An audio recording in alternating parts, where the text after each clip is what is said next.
পাটুলে কিরা চাবালিয়ে কালোতে 1 ইঞ্চি নিলাম আর 1.5 ইঞ্চি লিবিনি সারি মরিচা ঝাল খেলে বুঝতে পারবি।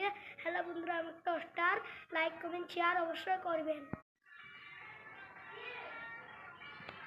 হ্যালো বন্ধুরা, আমার নাম পাটুলে কিরা চাবালিয়ে কালোতে 1 ইঞ্চি নিলাম আর 1.5 ইঞ্চি লিবিনি সারি মরিচা ঝাল খেলে বুঝতে পারবি। হ্যালো বন্ধুরা, আমি একটা স্টার লাইক কমেন্ট শেয়ার অবশ্যই করবেন। হ্যালো বন্ধুরা, আমার নাম পাটুলে কিরা চাবালিয়ে কালোতে 1 ইঞ্চি নিলাম আর 1.5 ইঞ্চি লিবিনি সারি মরিচা ঝাল খেলে বুঝতে পারবি। হ্যালো বন্ধুরা, আমি একটা স্টার লাইক কমেন্ট শেয়ার অবশ্যই করবেন।